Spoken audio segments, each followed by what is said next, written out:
Galera, vamos aí para mais uma live, né? Dar as boas-vindas aí a todos vocês que estão nos assistindo agora. Muito obrigado. A meu amigo Catani, que já é conhecido aí das outras lives. Catani, que é engenheiro mecânico automobilístico, trabalha numa montadora de veículos de renome aqui no Brasil.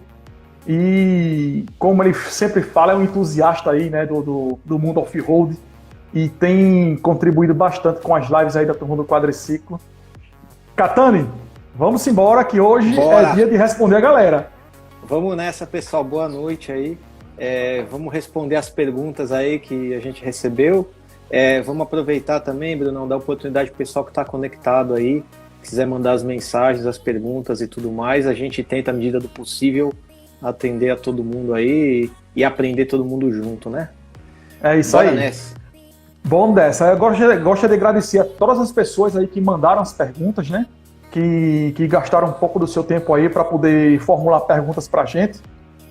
E na medida do possível, se sobrar tempo aqui, a gente vai abrir para vocês que estão seguindo aí a live para que vocês façam as perguntas e de fato a gente possa responder até fechar o tempo da live. A live tem 1 hora, né? Então vamos ver se a gente consegue bater essa 1 hora aí. Perguntas foram surgindo. Eu tenho a primeira pergunta aqui, né? Que a gente vai das perguntas mais simples para as perguntas mais complexas, na verdade. Então, foi perguntado aqui por David Agro, perguntou como surgiu a paixão por quadriciclos.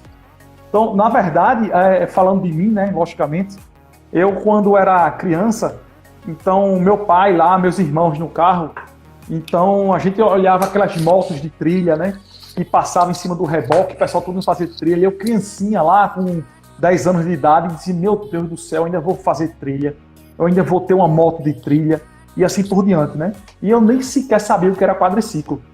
Então foi quando eu adentrei nos ramos de trilha, comprei uma Tornado, foi minha primeira moto, pense numa moto pesada, meu amigo. Oh, meu Deus do céu. Aí eu comprei a Tornado, fazer trilha, acabou que meu irmão gostou da brincadeira e comprou um quadriciclo. Então foi aí que eu dei a minha primeira volta de quadriciclo e, consequentemente, meu amigo, paixão à primeira vista. Então... logo eu já estava aí com um quadriciclo Honda 2013 que eu comprei e que vou responder aí já outra pergunta, mas a princípio ele surgiu isso aí, na verdade o grande incentivador de eu gostar tanto de quadriciclo como gosto hoje é o meu irmão, que inclusive faz trilha comigo, né? Então obrigado meu irmão aí que me colocou aí nesse ramo de quadriciclo. E você, Catani? Manda aí. Bacana. Cara, eu tenho uma trajetória um pouco similar a você, né? Eu inicialmente comecei com moto também de trilha. Tive uma DT 180. Ferramenta. Essa moto é um tratorzinho, né? 2 tempos. Foi bem bacana essa fase. Aí passei um tempo fazendo mountain bike, por incrível que pareça. Saí do motor, comecei com bicicleta. Aí fui para Jeep, fazendo trilha de Jeep, e aí sempre tem essa resenha no final da trilha, encontra o pessoal de quadriciclo, encontra o pessoal de moto, e conversa vai daqui, pega meu quadriciclo para dar uma volta, e um empresta aqui, outro empresta lá, e foi nessa indo, e o TV entrou na história depois, e aí vai, e acabei apaixonando por quadriciclo. De fato, é uma das paixões que eu tenho, é o quadriciclo, não desmerecendo as outras, né? Adoro moto, Lógico. Eu falei, adoro moto, adoro Jeep, adoro TV, adoro tudo que tem motor, na verdade.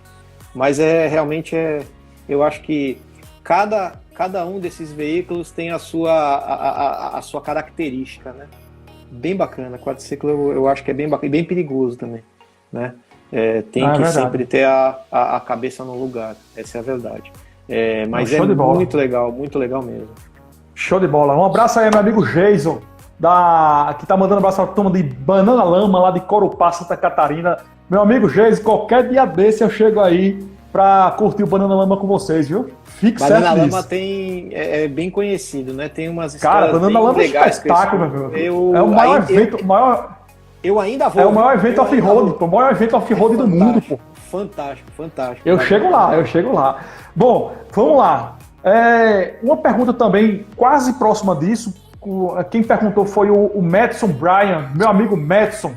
Tamo junto, Madison aí, que eu tive a oportunidade de conhecer, né, na verdade, em uma ocasião, lá quando eu morava ainda em Recife. Mas toma aí, Madison mandou aí, qual a sensação de quando comprou o seu primeiro quadriciclo? No meu caso, eu me lembro como se fosse hoje. Cara, eu tenho essa imagem na memória. Eu tava tão nervoso, que quem colocou o quadriciclo em cima do reboque foi o vendedor. O cara que foi fazer a entrega técnica, na verdade, né? Não foi o vendedor, foi o cara que foi fazer a entrega técnica. Eu tava tão nervoso que eu preferi que ele colocasse o quadriciclo em cima do reboque, porque eu não sabia se podia acontecer algum acidente, e tava nervoso, na verdade, né? Então você sai de uma moto, eu tinha uma CRF na época, vendia CRF, e comprei o quadriciclo, a coisa mais linda do mundo, cara. Um Honda 2013, zerinho, pala, brilhando, a carenagem toda brilhosa. Na primeira trilha arranhou tudo. Né? Mas, cara, é uma sensação fora do normal, pelo menos pra mim, né? Pra mim, quando eu comprei esse quadriciclo, foi um equipamento zero. E eu lembro como se fosse hoje, cara. Inclusive, eu tenho esse vídeo gravado. O meu irmão gravou. Acho que foi eu que gravei, foi meu irmão que gravou. O vendedor, o cara que fez a entrega técnica lá, subindo na rampa. Eu tenho até hoje esse vídeo guardado no meu acervo, né? Então, realmente é uma sensação fora da curva. Então, eu imagino que para essa turma também que pega não só quadriciclo zero, eu tive a oportunidade de pegar um zero, mas aquela pessoa que está até pegando um usado, mesmo que antigo, meu amigo, a sensação é única. Pelo menos no meu ponto de vista, né? Verdade. E o teu? Verdade. Eu me lembro do primeiro quadriciclo que eu peguei, né? Foi um 420 também. 2014, né? Peguei o primeiro quadriciclo, já com essa frente nova. E eu sempre respeitei muito, sabe? O quadriciclo, eu confesso para você que logo que eu peguei o quadriciclo, eu ainda, com essa cabeça de engenheiro, eu vi algumas ineficiências. Eu falei, pô, mas tem todo esse arrasto, segura tanto. Com o tempo você vai se acostumando, vai entendendo. Aí eu conseguia perceber que ele me levava em lugares que às vezes eu não conseguia ir de moto, por exemplo, passar em rios, né? Passar em trechos muito alagados e tudo mais. Então, como eu disse, tudo tem seus prós e contras, mas eu sempre respeitei muito.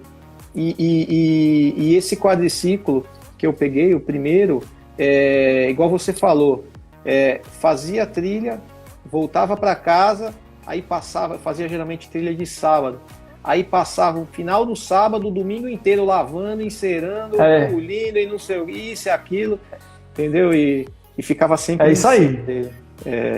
O primeiro a gente nunca esquece. Com o tempo você acaba fazendo algumas ponderações e considerações e tudo mais. Fiz muita coisa também que não faria de novo, testei muito o quadriciclo, testei os limites, testei tudo mais, e você vai ao longo do tempo ganhando um pouco de maturidade técnica também. Não que você não tenha a experiência ou a maturidade, mas cada veículo tem um comportamento, né? Então você vai aprendendo a conduzir, até mesmo quando você pegou agora recentemente um Renegade, você saiu no 420 para 1000, você percebe que a tocada é um pouco diferente. É impressionante, a diferença é alta. Então mas é fantástico, sempre fica na cabeça aí o primeiro, realmente você não esquece.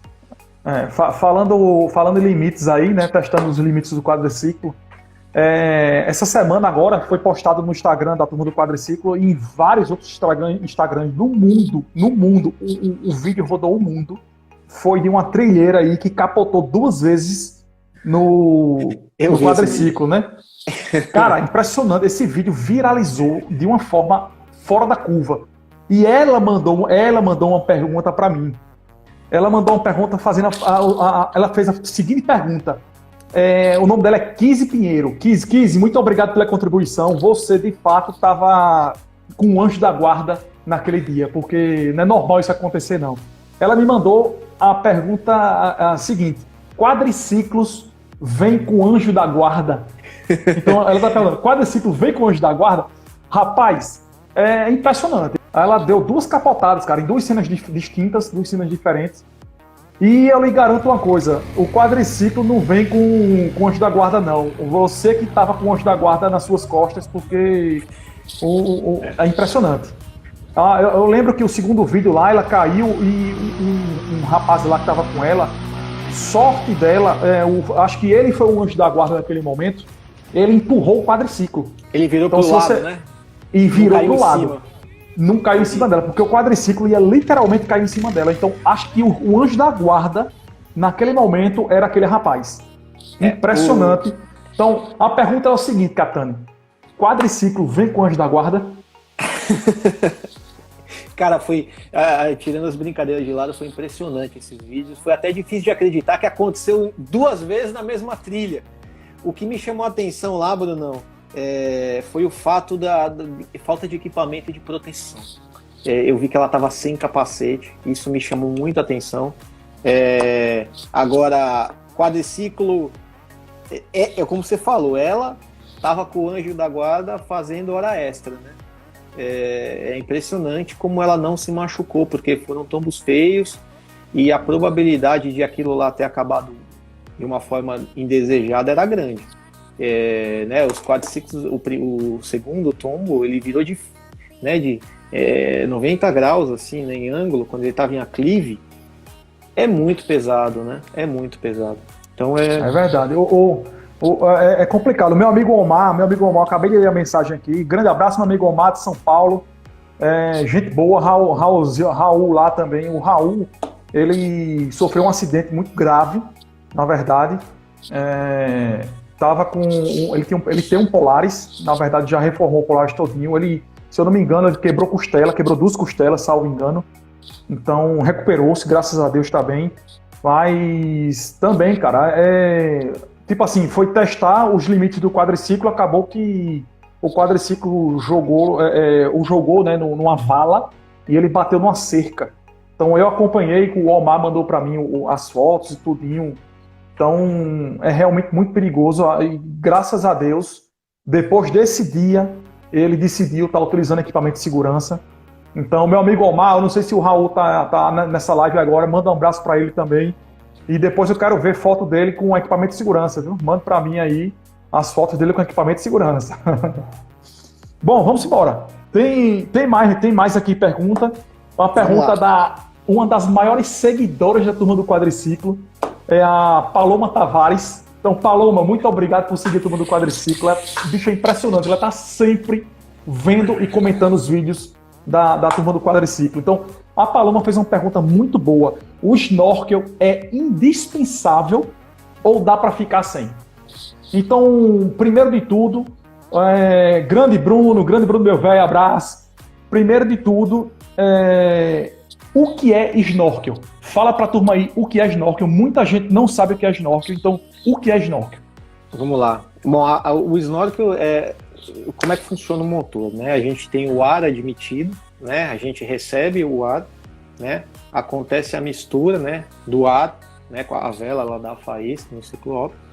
Tem a queima e essa queima gera um trabalho que impulsiona o quadriciclo, né? Impulsiona o sistema e via toda a parte de transmissão impulsiona o quadriciclo. Esse ar admitido, ele geralmente é protegido, né, para que seja um ar fresco, né? Mas ele tem originalmente, né, os quadriciclos não preparados, salvo algumas exceções, como o Canon XMR e tudo mais, ele tem uma capacidade de water wading, né, de imersão em água, e ela tem uma certa altura que vem do solo, que é essa entrada de ar. A função primária do snorkel é o quê?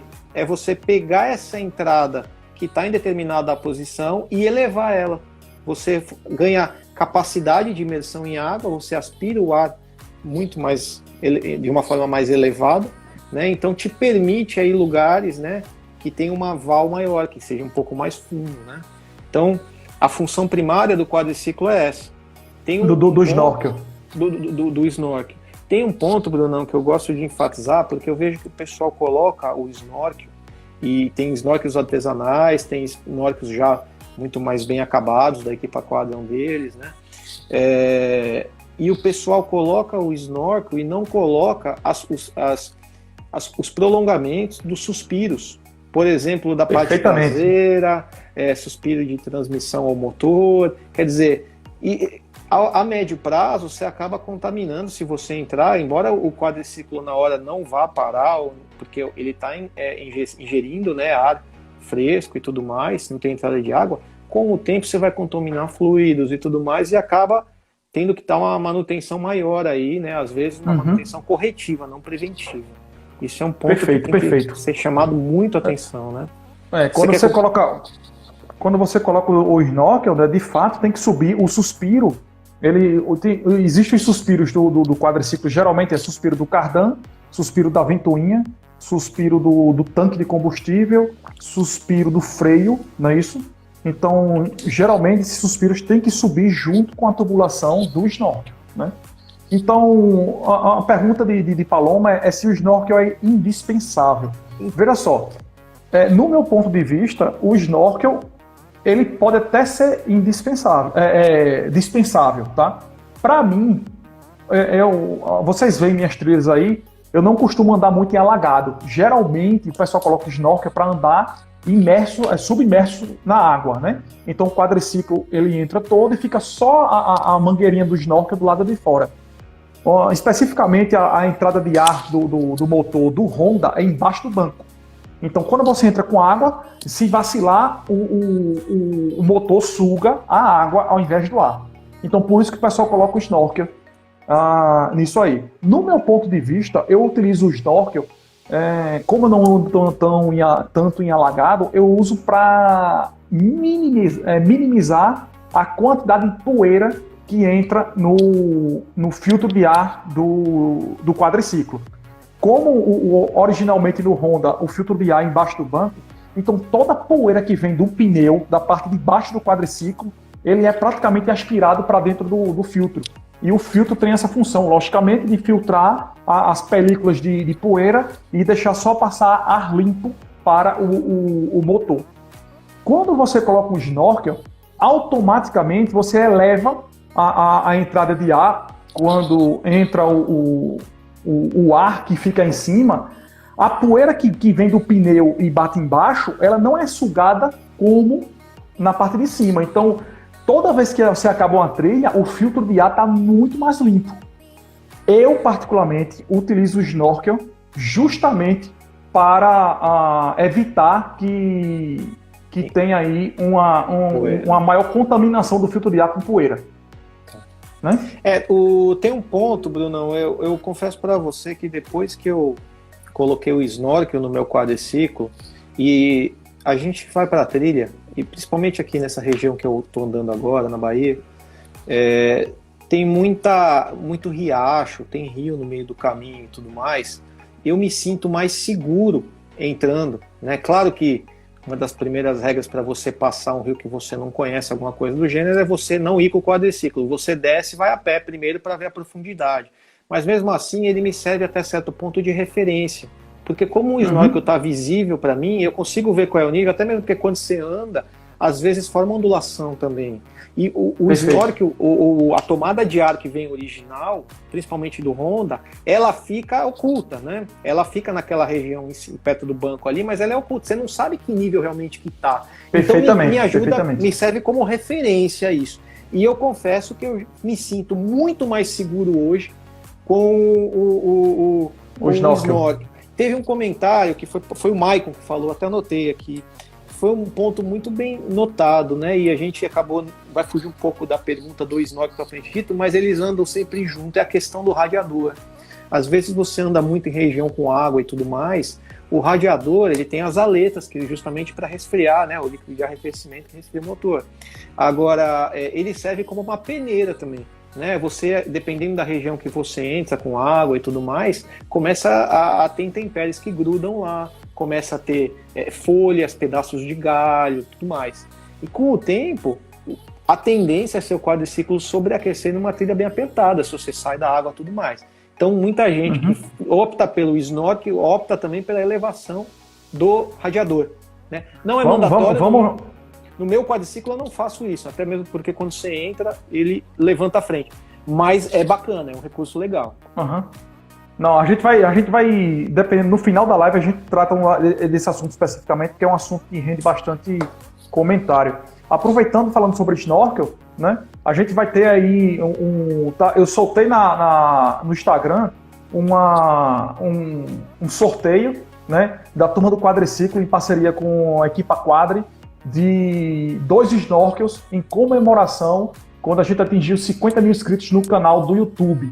Hoje a gente já está com 55 mil inscritos, então eu fiz uma postagem no Instagram, então vocês aí, depois da live, corre lá no Instagram, vê quais são as regras para poder concorrer ao snorkel, né? E, consequentemente, quando atingir 5 mil inscritos, 5 mil comentários na postagem, aí eu vou fazer esse sorteio do snorkel Duker da Equipa Quadri. Serão 2 sortudos e, aproveitando também, a gente vai fazer um sorteio de uma assinatura do Mais Off-Road, né? O jornal Mais Off-Road, sensacional. Um abraço aí para Ronaldo do Mais Off-Road. Então a gente vai fazer esse sorteio também de uma assinatura do jornal Mais Off-Road para os seguidores da turma do Quadriciclo e da Quadrimundo Performance do nosso amigo Catani.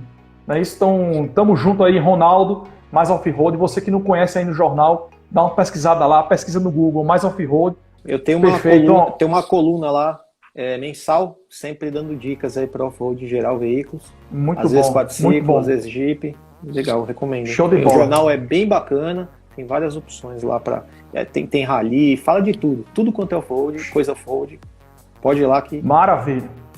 Para finalizar essa pergunta aqui, o Vitor soltou uma pergunta aí, como seria para lavar o filtro de ar. Então, geralmente, o pessoal, eu lavo o filtro de ar, né? O do Honda, que é só espuma, por exemplo, do Canan não. O do Canan é de papelão, não dá para lavar. Mas o do Honda, que é só espuma, eu lavava com detergente neutro, normal, e depois deixava secar e colocava um óleo para que, quando vinha essa poeira novamente, ele grudasse no óleo. Agora não deve exceder a quantidade de óleo, né?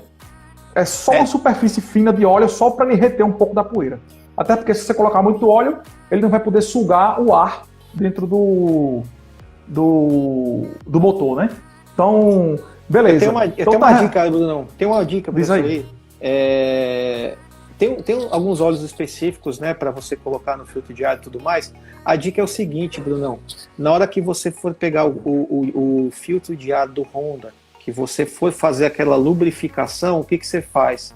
Claro, não pode exagerar, mas você coloca um pouco, algumas gotas de óleo ao redor do filtro, né, que está só a espuma, e você pega um saco plástico e mexe no saco plástico. Perfeito. O próprio saco plástico ajuda a homogeneizar a mistura, né, a espalhar o óleo uniformemente. Você vai rodando dentro do saco plástico, né, porque como ele é liso, ele ajuda a lubrificar assim por igual tudo. Isso é uma dica bacana.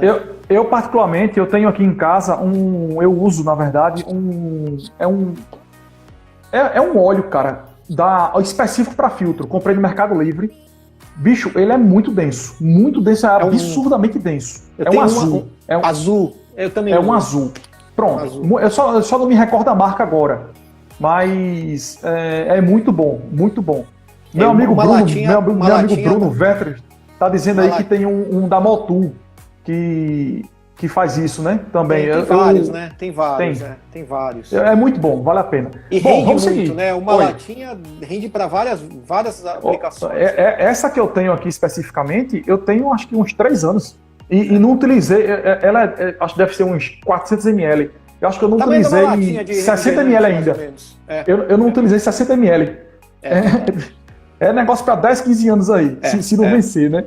Bom, verdade. Vamos lá, mais uma pergunta aqui. O Eric José, ele fez uma pergunta: qual foi a sua reação ou sensação de sair de um Honda para um Can-Am 1000, né? O Honda, que é um quadriciclo 420 cilindradas, 27 cavalos, e o Can-Am 1000, na verdade ele tem 987 cilindradas, salvo engano, o pessoal arredonda para 1000, e ele tem 82 cavalos, o meu. Então, ele é 2,5 vezes a cilindrada, e ele é, acho que 3 vezes praticamente a cavalagem, né? Então, bicho, é um negócio de outro mundo. É surreal. Eu confesso que eu tive que aprender a pilotar de novo. Eu fiquei com medo quando eu peguei o quadriciclo. Realmente fiquei com medo. A primeira trilha que eu fiz é como se eu estivesse aprendendo a andar de quadriciclo. Porque o negócio é tão surreal, é tão bruto, é tão desproporcional que mesmo uma pessoa mais experiente, ela tem o medo, que foi exatamente como eu estava. Então, eu comecei a pegar o ponto do quadriciclo, depois que eu ia fazendo as curvas, aí acelerava, ele saía de lado, e assim por diante. Então, eu comecei a sentir o quadriciclo para ver até onde eu poderia ir, né?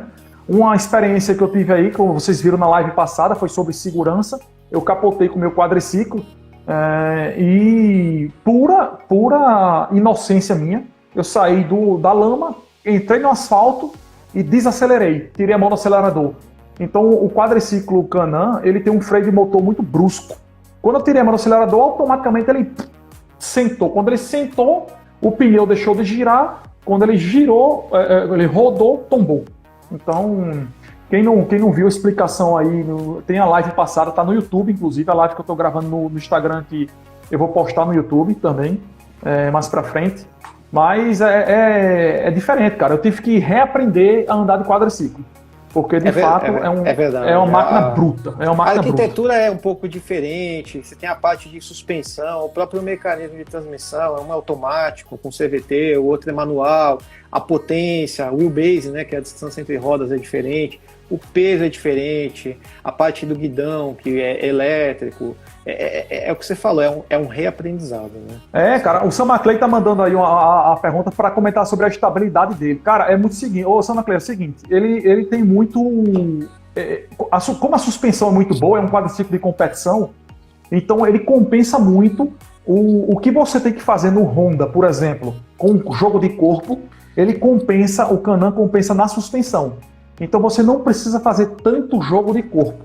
Porém, pela potência dele, você acaba sendo obrigado a fazer também essa compensação de peso. Porque a suspensão por si só não consegue trabalhar tanto. Mas a suspensão e a estabilidade do quadriciclo é fora da curva. É sensacional. Sensacional. A suspensão é perfeita. É um quadriciclo de competição, então por ser de competição, ele de fato requer uma suspensão mais trabalhada, né? Abraço aí, meu amigo Rafael da Vox Gráficos, meu amigo. Tamo junto. Os gráficos de quadriciclos e motos aí envia para todo o Brasil. Pau, tamo junto. Bom, vamos para mais um aí. Catani, essa vai para tu, viu, Catani? Vamos lá. Quais os EPIs mínimos recomendados para realizar uma trilha e quanto, na verdade, se gasta em média para adquiri-los? Quem mandou isso aí foi Dr. Pelo no Instagram. Rapaz, falando de equipamento de segurança, é um cheque em branco, né, Bruno? Você tem equipamentos aí bons de entrada, tem equipamentos não tão bons também, e tem os top, né? Você pega essas marcas consagradas, você pega um Fox, né? Um negócio mais, né? Capacetes da GV, você pega, por exemplo, tem coisas muito, muito tops, importadas e tudo mais, né? Que às vezes acabam com cotação em dólar e tudo mais, e o preço fica um absurdo. Equipamento básico, eu acho que a gente já fez uma live inteira, né? Na semana passada, perfeito, falando de segurança. Então eu aconselho dar quem perguntou, você falou como é que chama a pessoa? Dr. Pelo. É um Instagram comercial. Legal. Dá uma olhada naquela live, mas a grosso modo, né, para resumir tudo. E a gente conseguir responder mais perguntas. Capacete, acho que isso é o básico. Bota, uma calça, camisa de UV, colete, bolsa de hidratação, né? Se der, protetor de pescoço. Luva, né? E luva. Bom, falando sobre isso, por exemplo, o colete que salvou minha vida, quem viu a live passada sabe o que eu estou dizendo. O colete que salvou minha vida é um colete ASW que eu tenho. Eu comprei ele em 2009, meu amigo. Quando eu tinha minha primeira moto de trilha, Tornado. Foi quando eu comecei a fazer trilha. Então, o colete tem 10 anos de uso. O colete. E eu tenho até hoje. Então, o equipamento, ele é caro, ele não é barato. Você vai gastar em média aí de R$2.000 a R$3.000 para você comprar equipamentos bons. Quando eu digo equipamento bom, é equipamento que vai proteger a tua vida, né? Então, equipamento de segurança, ele não tá ali para fazer graça, para você sair bonito na foto, para andar dizer que tá todo equipado, não. Ele tá ali para salvar a tua vida, assim como salvou a minha vida, né? Então, R$3.000, R$2.000 pode ser muita coisa para muita gente. Para mim também, né? Porém, é 13 mil reais que a minha vida não tem preço. Né? Então, às vezes, eu posso comprar um equipamento, sim, outra coisa, dura muito. Porque a prova disso é meu colete, que eu comprei desde 2009 e está comigo até hoje. Né? Então, logicamente, se você cuidar do seu equipamento, se lavar, se você mantê-lo sempre organizado, não tem problema. Então, resumindo, luva, capacete, camisa, calça, bota e meião. No mínimo, no mínimo. Aí o pessoal usa cotoveleira, joelheira, também, né? É muito bom. E o preço fica em torno aí de 2 mil a 3 mil reais, equipamentos bons. Brunão, capacete, por exemplo, eu só utilizo BF. Capacete hoje de renome no Brasil. Não, muito BF bom por sinal, capacete BF. Você sabe que uma vez eu caí, eu tava com moto, não tava moto de rua, né, esportiva. E eu tive uma queda boa, mas eu tava com BF, inclusive. É fantástico o capacete, muito bom. Uma coisa, Bruno, que eu queria chamar a atenção, aí talvez fica como mais uma dica aí, é procurar produtos que tem o selo do Inmetro, tá? Eu acho que isso é importante. Né? Tem muita gente, eu sei que tem muita gente que compra e não tem tanto acesso, ou quer fazer uma outra economia e tudo mais, acaba comprando alguma coisa em sites chineses e tal, e não se dá conta que às vezes é falsificado. Né? Você fala, pô, desconfie se o preço tá muito barato. Porque não tem almoço grátis, né, Brunão? Tem um custo para fazer e tudo mais. Perfeito. O selo do Inmetro, você viu o selo do Inmetro lá, tenha certeza que ele foi testado e que atende às normas, você vai estar seguro. Eu acho que esse é um ponto, uma dica bacana, hein? Tá? Na show de bola. Tem mais uma pergunta aqui do Dr. Pelo, que eu vou juntar essa pergunta do Dr. Pelo com uma pergunta de Jonathan da Silva. Eu confesso que eu morri de rir com essa pergunta de Jonathan. Então, o Dr. Pelo, né, que fez essa pergunta anterior dos EPIs, ele perguntou quais as dicas que você dá para os trilheiros iniciantes. E, na sequência, tem uma pergunta hilária, eu confesso que eu morri de rir. Como faço para deixar de ser roia? Meu amigo, como eu faço para deixar de ser roia? Cara, é o seguinte, Jonathan, cara, a tua pergunta é fantástica, muito bom, cara. Muito obrigado por essa pergunta. Cara, é o seguinte, o termo, pra quem não sabe, o termo roia é aquele cara que tá no meio da trilha, vive dando problema, vive caindo, capotando, sofrendo acidente, atolando. Atrasa a trilha. O famoso atrasa a trilha. Né? E, na verdade, o que foi que eu fiz? Antes de começar a fazer trilha, bicho, eu escavaquei 100% dos vídeos no YouTube. E isso aí foi um grande motivo, inclusive, de eu criar o canal, né? Então eu criei o canal por causa disso, porque não existia conteúdo de quadriciclo. Então o que é que eu fazia especificamente? Respondendo aí para deixar de ser roia, né? Então eu não queria ser um roia entrando na trilha. Então eu comecei a observar as pessoas fazendo trilha, como é que a turma entrava na curva, como é que a turma saía de uma curva, como é que a turma subia num subidão valente, como é que a turma descia, como é que a turma passava num obstáculo, até mesmo como é que a turma capotava para poder aprender a não capotar. Então, o que é que eu fazia? Eu via o vídeo da turma capotando ou sofrendo um acidente, eu parava o vídeo, voltava e começava a analisar por que ele sofreu aquele acidente. Então aí foi quando eu comecei a entender um pouco mais de contrapeso. Você vai entrar numa curva, você tem que entrar com contrapeso a favor da curva. Num aclive, numa subidona, você não pode sentar no quadriciclo, você tem que jogar o corpo para frente, né? Então, assim por diante.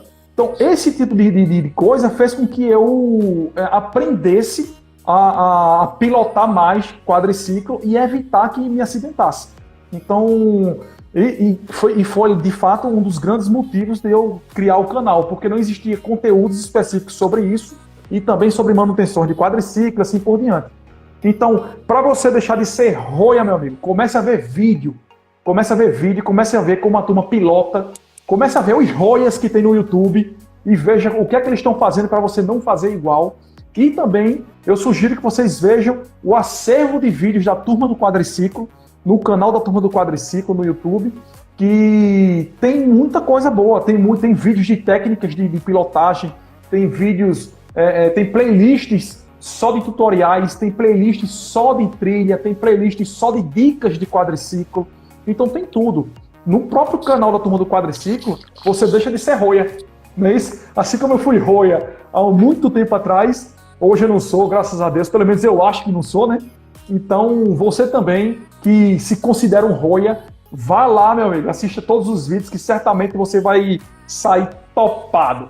Beleza? Catânia, alguma consideração? Diz aí. Cara, eu acho que é o seguinte, a gente tá falando de roia e tudo, mas eu acho que a primeira coisa é o seguinte, tudo tem que ser gradativo, tem que ser gradual. Até quando você está avaliando um carro, quando você está numa pista, quando você está fazendo um rally, quando você está com uma máquina nova, tem que ser gradual. À medida que você vai passando, você vai ganhando confiança e vai aumentando um pouco a régua. A primeira coisa é ser gradual, né? Eu acho que isso é fundamental. Outra coisa, como você falou, perfeita a sua colocação, cara. As pessoas mais experientes, né? Elas tendem tem muito companheirismo, né? Quando você vai fazer uma trilha, você vai sair com o pessoal é bem solícito. Escute as dicas, passe o conhecimento, né?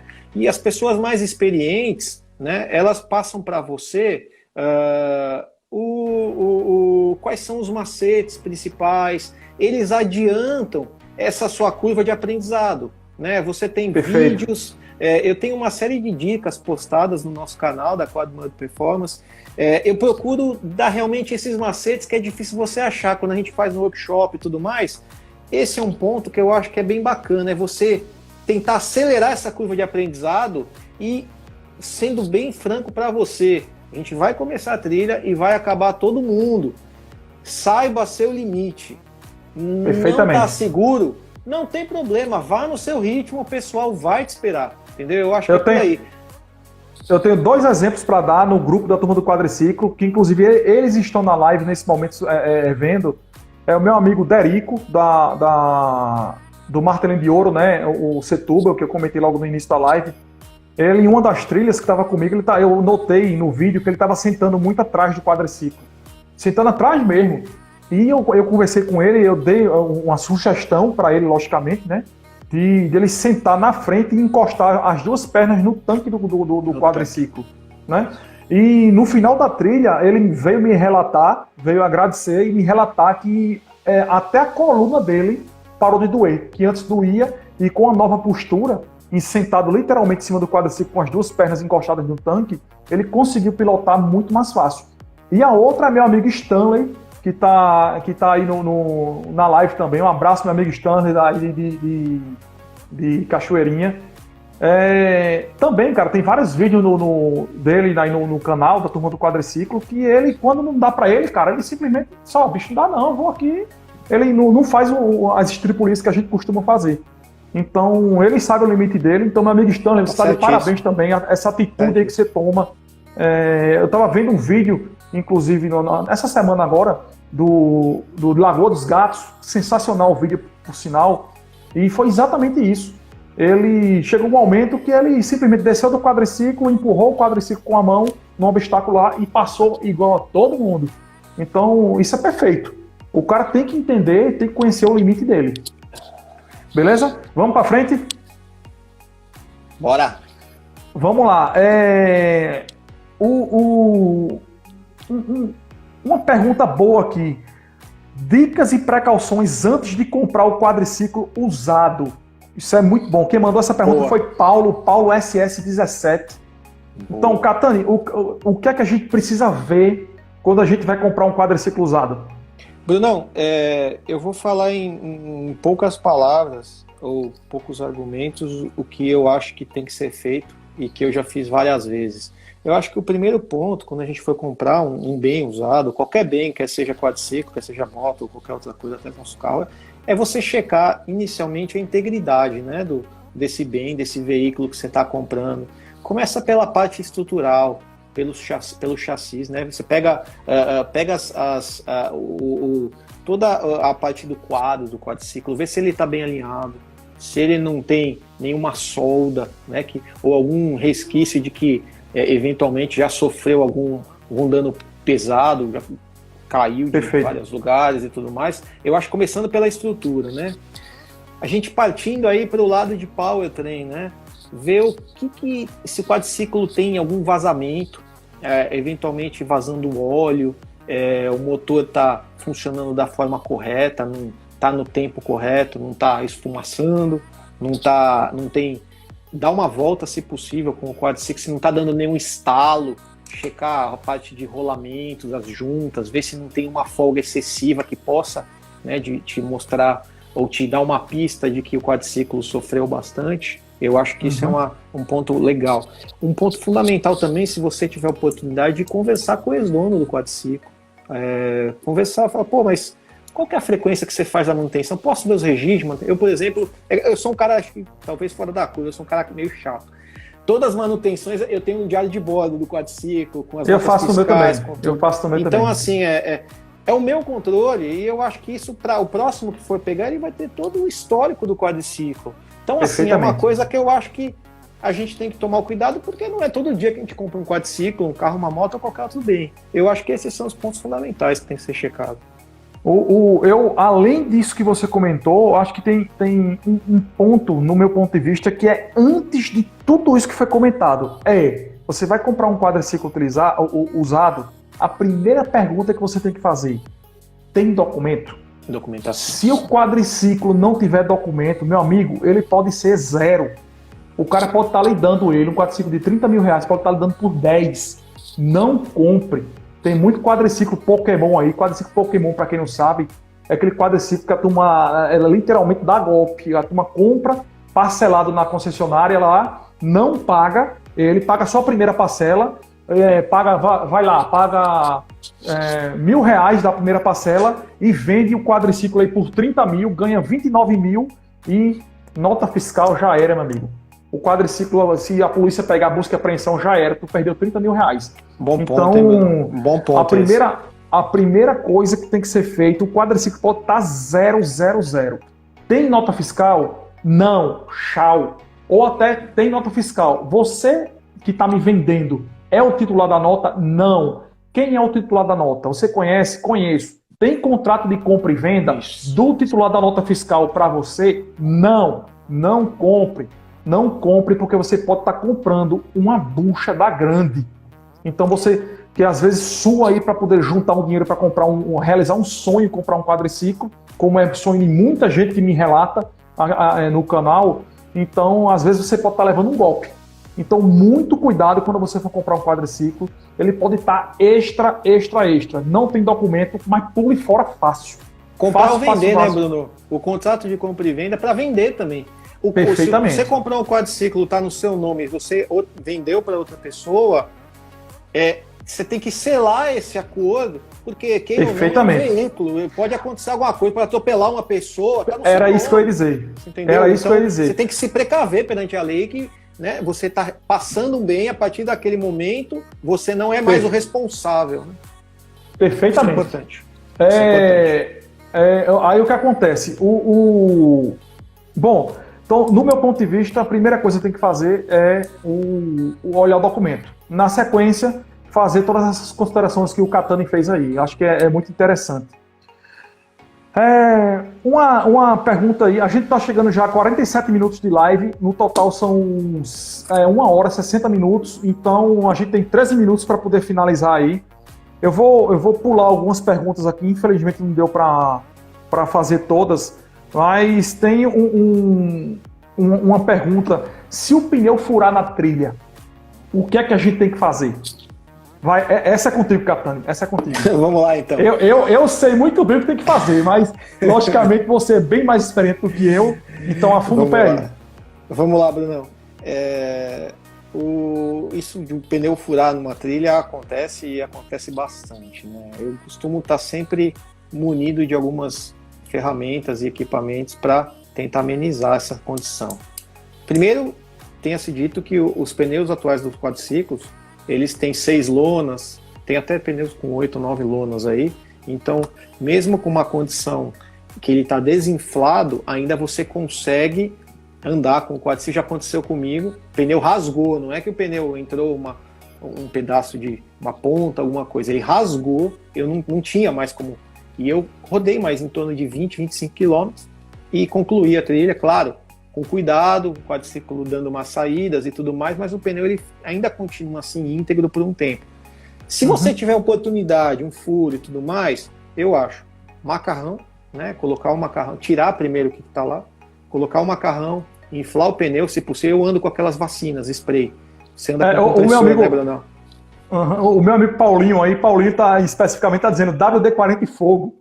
Não, eu não sou tão corajoso, eu já tentei fazer cara. isso, e eu tenho meu receio, mas eu já vi vídeos fantásticos desse negócio que funciona, né? Bom, só para quem não sabe, quando o Paulinho falou aí WD-40 e fogo, é o seguinte, o pneu quando ele seca, você não tem um compressor, né? Geralmente eu ando com compressor, meus amigos andam com ferramentas para poder, macarrão, eu levo macarrão, né? Eu levo macarrão para trilha. Meu amigo Mauro,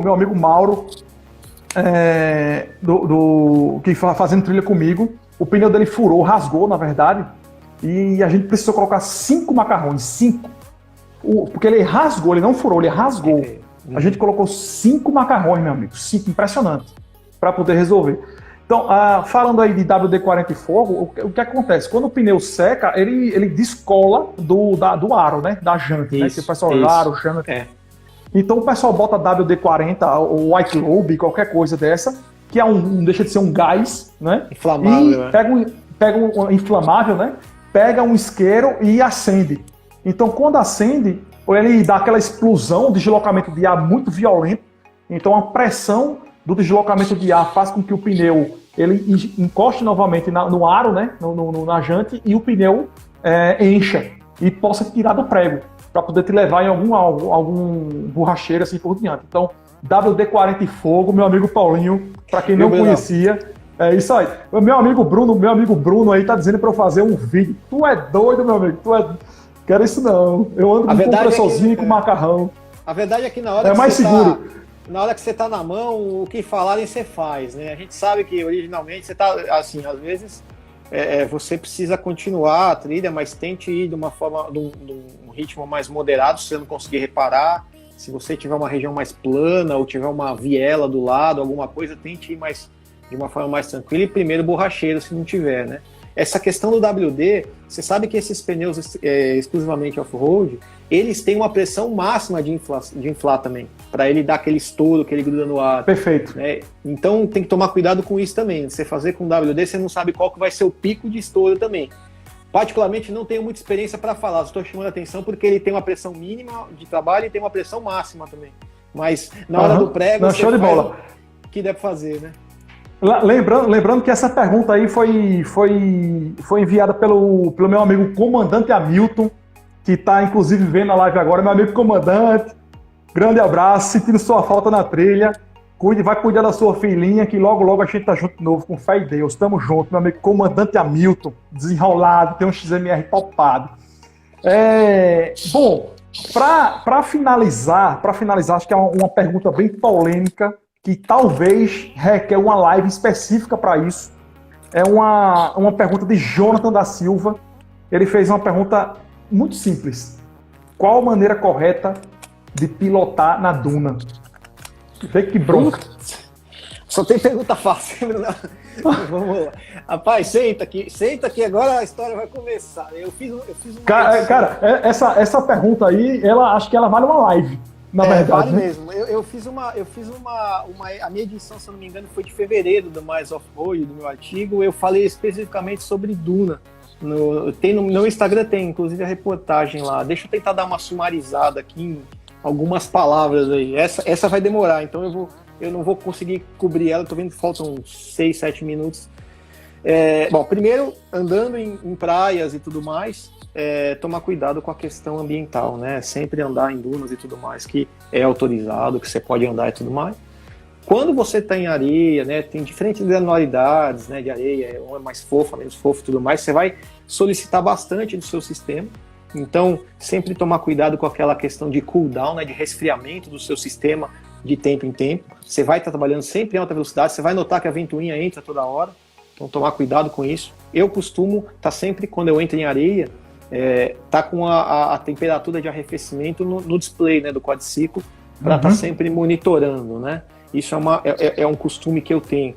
Quadriciclo é um veículo com pneu de alta flutuação. Então o quadriciclo ele passa tranquilo em areia. É impressionante você ver como o quadriciclo consegue distribuir o peso e passar tranquilo, né, em areia, em dunas e tudo mais. Uma das dicas também, eu acho que a gente tem que dar é o comportamento dinâmico do quadriciclo em areia, ele sempre é retardado, né? Você tem os escorregamentos do pneu, então sempre se antecipar nas manobras para você fazer a trajetória correta que você quer fazer. Freio, não frear 100% e cavar e tudo mais, moderadamente. Agora vamos tentar responder propriamente a parte de duna. E tem um ponto que eu quero chamar a atenção depois, que é a parte de você atolar na duna. Isso eu acho que é um dos pontos mais críticos que tem. Mas primeiro, fala também, Catani, só rapidinho, fala também parou no meio da duna, o que é que tem que fazer? Isso fala isso também. Que eu quero falar. A gente tem agora 5 minutos para poder encerrar a live. Bora, vamos lá, que vai desligar sozinho aí, né? Vamos lá. Primeiro, eu respondendo uma pergunta rapidinho que falaram aí se o CVT é bom para duna ou não é, né? Os canãs vinculares. Boa. Cara, o CVT leva vantagem na duna, principalmente porque na hora que você vai fazer a troca de marcha com os quadriciclos de transmissão manual, ele dá aquela cavada, né? Você tem a perda momentânea de torque, na hora que o torque volta, que o pneu ele entra com a pressão toda, né? Com o torque todo, você dá aquela cavada e é justamente o momento que você precisa para completar a sua subida. Pois é, velho. Então garante que você está com 4x4, garante uma marcha boa, que você está bem engatado, que você tem uma sobra de torque. Porque você vai começar a duna, eu recentemente estava em Jericoacoara, tem umas dunas lá do tamanho de prédio, entendeu? Você tem que garantir torque lá em cima, porque você vai começar bem, só que você tem a subida inteira ainda. E à medida que você vai subindo, você vai perdendo a tua janela de torque. Então você tem que estar numa marcha ideal que você consiga ir até lá em cima. Esse é um ponto super importante. E uma coisa de segurança ainda que a gente está enfatizando bastante. Você conseguiu subir a duna. Continue, não pare em cima da duna, porque quem está vindo não está te vendo lá em cima. Logo que você subiu, continue, saia do ângulo, né, de saída da duna, porque a pessoa que sobe não te vê lá. Essa é uma dica também, acho que bem bacana. Não para no fim da duna. E após chegar no final, que você está na iminência da duna, de voltar para o plano, tire o dedo do acelerador, porque a sua tendência é o quadriciclo subir à frente. É você continuar essa trajetória vetorial, né, que você está fazendo e subir. E aí o ponto que tem que tomar cuidado, Brunão. Esse realmente, você subiu a duna, calculou errado, não conseguiu subir, o quadriciclo não vai mais para cima, usa os freios, estabiliza o quadriciclo, estabiliza. Reserva um tempo, dá uma olhada nos seus arredores, vê se não tem nenhum tronco, não tem nada. Pense exatamente como que você vai sair. Analise tudo, a situação, não tenha pressa. Desça de ré, não manobre o quadriciclo. Você vai manobrar o quadriciclo, muito provavelmente ele vai virar. Então Você vai descer de ré, perpendicularmente à base, né, da duna, e você vai seguir, a dica é o quê? Você alinha as duas rodas, devagarinho você vai descendo, segue o rastro que você usou para subir, que você está subindo na vertical também, né? Na perpendicular. Boa. Devagarinho você vai descendo e aí você tenta de novo. Eu acho que essa dica é super importante. Não, show de bola. Bom, para finalizar, acho que uma dica também aí para o meu amigo Jonathan da Silva aí, que mandou a dica dos Royers, né? Que falou dos Royers. Então a galera Royer aí que vai andar na duna, pelo amor de Deus, quando for andar na duna, preste atenção nas dunas que acabam repentinamente. Então, bicho, sempre ande no rastro de alguém. Nunca vá sozinho andar na duna. E outra coisa, muita atenção com a calibragem do pneu. Se você tiver com o pneu muito cheio, você não vai sair do canto numa duna. Você tem que estar com o pneu baixo, com a calibragem baixa, em média 4 libras para se andar em duna. 4, 5, no máximo 5 libras. Porque senão você não vai sair do canto, você vai viver atolando. Não é isso? Então, muita atenção com isso aí. É importante, você fez um ponto muito bom. Tem muito obstáculo oculto na duna. Você está olhando a duna, você está vendo lá na frente, só que no meio tem buracos, tem depressão. É verdade. Às vezes você não vê, e quando você está muito rápido, você não consegue frear, às vezes. Isso tem que tomar muito cuidado. Bom, infelizmente a gente está encerrando aqui a live. Muito obrigado a todo mundo que assistiu. Obrigado a todos os comentários que surgiram aí. Muito obrigado, Catani. por estar junto conosco aqui, fazendo essa live topada, todo mundo aí comentando. Muito obrigado à galera que esteve junto conosco. O pessoal que mandou as perguntas aí também, show de bola, muito obrigado. A gente vai fazer mais lives como essa aí, para que a gente possa responder e escutar também os seguidores da turma do Quadriciclo e do Quadri Multi Performance. Tamo junto, Catani. Vamos embora. Obrigado, Brunão. Obrigado, pessoal, por estar com a gente aí, compartilhando, somando pro off-road. Tamo sempre junto, Brunão. Valeu. Um abraço para todo mundo. Boa noite, pessoal. Vamos nessa sempre com segurança. Muito obrigado a todos vocês que assistiram até aqui. Tamo junto. Turma do Quadriciclo e Quadri Multi Performance, trazendo conteúdo de excelência aí para vocês e também com a contribuição de vocês, fazendo com que outras pessoas possam ter um pouco mais de conhecimento. Tamo junto, valeu, é top. Tchau, valeu, tchau, tchau. Valeu, abração. Tchau, tchau, gente. Tchau, tchau.